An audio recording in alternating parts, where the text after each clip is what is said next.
Hello. Hello, hello, hello. How are you doing? I hope you're doing fantastic.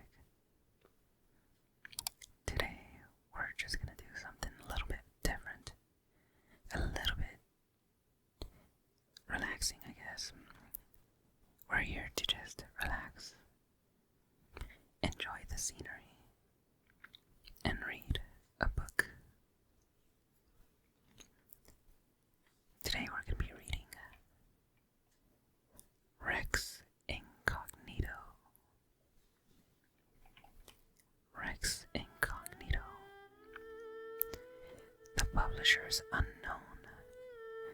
The author is unknown. This is a book from Genshin Impact. And this is Volume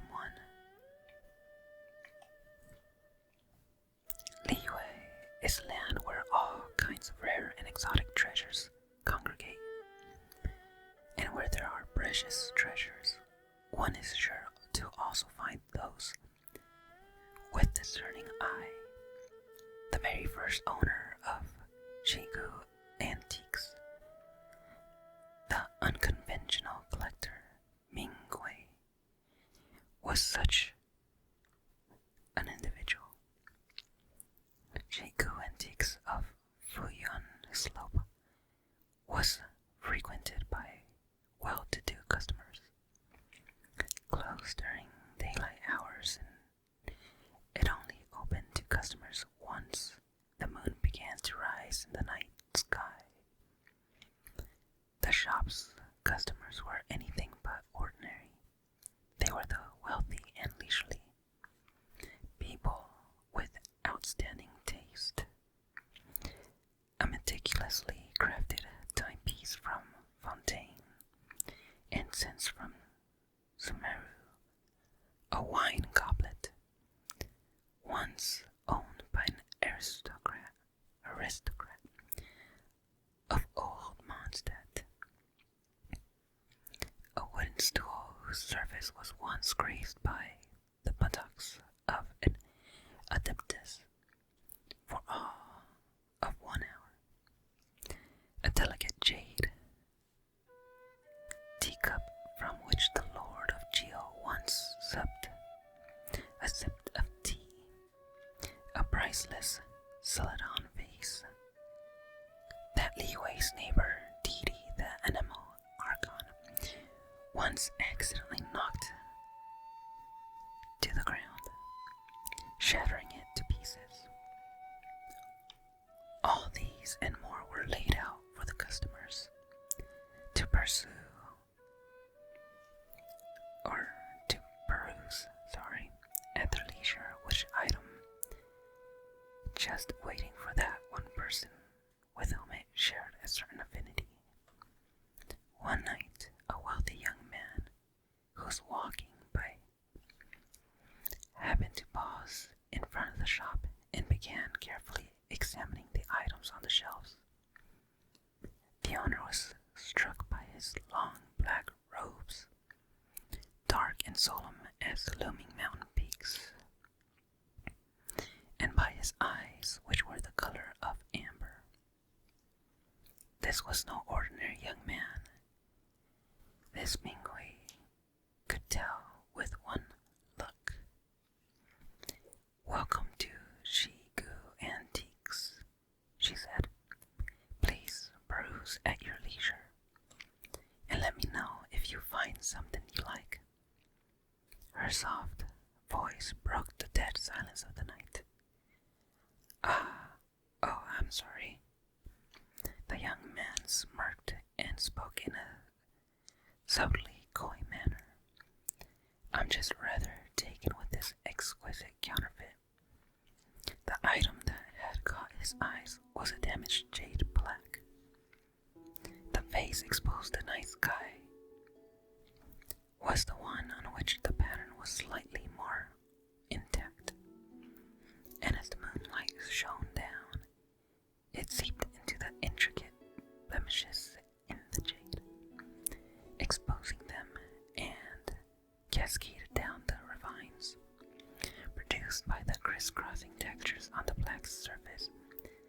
severe wear and tear on the front of the disintegration around the perimeter made it impossible to discern the words and images that had once been written on it. By all accounts, it seemed to have lived a turbulent life. Counterfeit, you said. What makes you so sure? miHoYo was quite used to the customers making such provocative claims. But this young man spoke so bluntly and bitingly that she could not help but feel aggravated by this accusation. Added to this was the fact that this particular item had been snagged by an adventurer from an abandoned palace, deep in the heart of the abyss, who had then barely made it back out of that place alive. She recalled how she had haggled relentlessly with the adventurer to acquire the prize, and how in the end it had still cost her the better part of her fortune. If this truly was nothing more than a counterfeit, not only would it imply that she had lost an immense portion of her wealth, but it would have mean irrevocably damage to the reputation of the Shinku antiques as connoisseurs of quality. miHoYo knew what she had to do. Not only must she somehow get rid of this calamitous customer who threatened to ruin her entire business, but she must also find a way to sell this Jade Black to him in the process. Please continue, she said. I would hope that you can give a detailed appraisal. As we all know, Teyvat was plunged into chaos 2.5 millennia ago, when the gods declared war on each other, the ensuing conflict spreading to all the people in all corners of the land. Teyvat may not have been divided into the same 7 nations we know today, back in that age, but then, just as now, the people had their own settlements, cities, and civilizations. Gods whose name have now long since been forgotten were once venerated, worshipped, even adored by the people. Our forebears dug pearls and shells from the sea, jade from the mountains, rocks from the plains, and salt crystals from the earth, each to build idols in form of their gods. Jade Blacks of this kind are relics of that era. They belong to an ancient tribe who worshipped Rex Lapis. This was an age where people watched their gods clash in the bitter battles before their very eyes. Rex Lapis would not establish the currency of the 7 nations and cast the first moral coin for quite some time. So the tribes traded, using pieces of ore they could change across from time to time, with idols made in the likeness of the Geolord, to ensure price stability. As you can see, mortal wisdom is quite a fascinating thing. They were making their own way in the world even before Rex Lapis had made provisions for them to do so.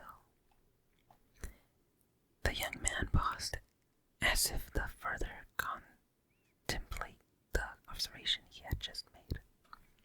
He stood there, cloaked in a veil of silver moonlight, which somehow served to make him of every so slightly more diminutive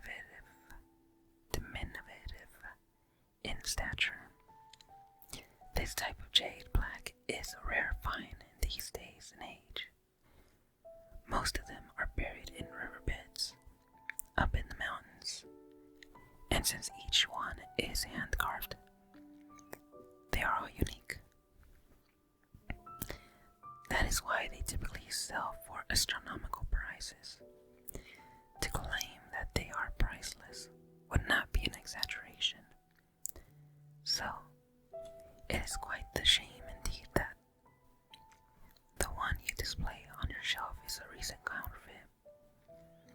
By recent, I mean that it is and was probably made in your father's generation at the earliest. There is an industry saying, the jade without blemish is no jade at all. This jade, for instance, has remarkably few imperfections, and then the translucency is too good to be true, all of which point to the fact that it is unlikely to be a product of our forebears' making. As a side note, I would also add that the image carved onto this jade is that of a woman. This is a highly unusual thing to see among similar relics from the era in question.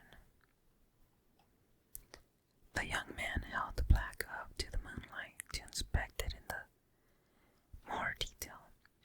Although there are plenty of rumors to this effect, the claims that Rex Lapis once took the form of a woman is not attested to by any of the historical records, and there's no physical evidence of it ever occurring. Though young, the man had the air of an old and infuriating pedant about him. Well, this is where you're wrong. Mingwei smiled faintly, much as a fox does when toying with an inexperienced hunter. Perhaps you'll be willing to listen to my story before making your final verdict. The shop owner narrowed her eyes and began the process of reeling out her story. Volume 2. A Liyue fantasy novel. This is part 2 here. Back in the age when the gods still walked upon the earth, the deity whom we now worship as Rex Lapis was but one among many. In those days, the rumors among the common folks was that the Lord Geo was a cold and unfeeling god. His conduct was just in all things, and his judgments were rational and dispassionate, but he lacked normal human sentiment. Like the rocks, he was without warmth or softness. Despite this, people revered and placed their faith in him all the time. This was because his law served to guarantee that trade was fair and that life was safe and orderly. The Geo Archon grew in strength and stature because of the people's belief in him. But even gods are powerless to control the beliefs and doubts of their mortal followers. And even a god who is the guardian of justice has no means of instilling the words of his rules and regulations into the hearts of every individual. In Mingyun village, there was an incorrigibly irreverent jade craftsman who loved the jest. Whatever job he took on, he would complete it in the most unorthodox means imaginable, and would always finish the job in the very last day before it was due. If the customers order a statue of a hunter dominating a ferocious beast, they would receive a miniature statue of a distressed boar running for its life. And when the customer demanded an explanation, he would tell them, when a formidable hunter closes in on a fierce beast, he may not show his face, but his imposing presence is enough to frighten the beast to its core. If the customer ordered a carving in the likeness of a powerful and mighty ruler, they would probably receive a statue of a majestic throne. And when asked about it, he would reply, "No ruler takes the throne for more than 100 years. The throne has longevity than he. The craftsman quickly developed a reputation as an eccentric in Mingyon village, but the wealthy merchants in the prosperous commercial port of Liyue Harbor were most amused, and were only too willing to place orders with him, if only to experience for something or for themselves what it was like to be on the receiving end of this mischievous man's antics. One night, a woman came to his workshop. She was dressed in a long, slender black gown, and her eyes shone a brilliant amber in the light of the crescent moon. Hanging in the UA sky that night, the craftsman had never met her before, but he quickly found himself deep in the conversation with her. It was strange. She seemed acquainted with every vein of ore and deposit of jade in the village. She talked about the wonders of the world like they were her sisters, and spoke of jade and precious metals with the fondness one would normally reserve for their beloved daughter. The only topics she brushed over were culture, customs, and social interactions. Perhaps she was no wise to the ways of the world, or perhaps she did not wish to discuss them. Regardless, there was certainly something out of the ordinary about this woman. At least the craftsman thought so. I would like for you to make me a Jade Black bearing the likeness of the Lord of Geo and its surface. The woman finally stated her request once their broad-reaching the lengthy conversation had reached its end, and she was all but ready to leave. But I have one condition. You may not conjure up our Lord's likeness from your imagination. You must carve the true likeness of our Lord, relying on what you have seen in your own two eyes. Otherwise, she said, I'm not paying a single mora. And so a deal was struck between the two, with an agreed turnaround of 3 days. On the first day, the craftsman dined and drank with his good friends. He did not take a single new job on that day. On the second day, the craftsman climbed the mountain to view the jade there, not seeing a single customer or acquaintance for the entire day. On the third day, did the craftsman close the doors of his workshop and begin carving away at the uncut jade, working from dawn to dusk until finally it was complete. When the crescent moon once again began to ruse in the Liyue night sky, the amber-eyed woman returned and approached his doorsteps. The craftsman proudly handed over the fruits of his labor, a Jade Black bearing the likeness of their god in female form. The woman was puzzled. She frowned and demanded an explanation. And this was the explanation he gave. On the first day, I sought counsel from every wise and learned person that I know, and learned the principles of our Lord and how they work. But this was just a skeleton.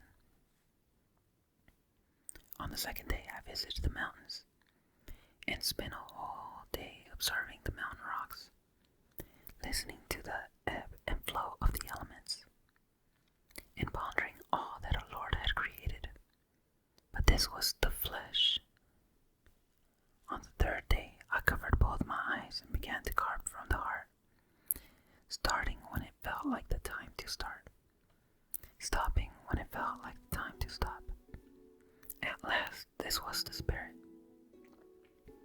The craftsman smiled awkwardly, then added, but even I'm not sure why it came out like this. The woman tilted the item back and forth in her hand, as if contemplating something interesting, she finally responded. Incidentally, this reminds me of another story. She looked up at him with her amber-colored eyes and began the process of reeling out her story.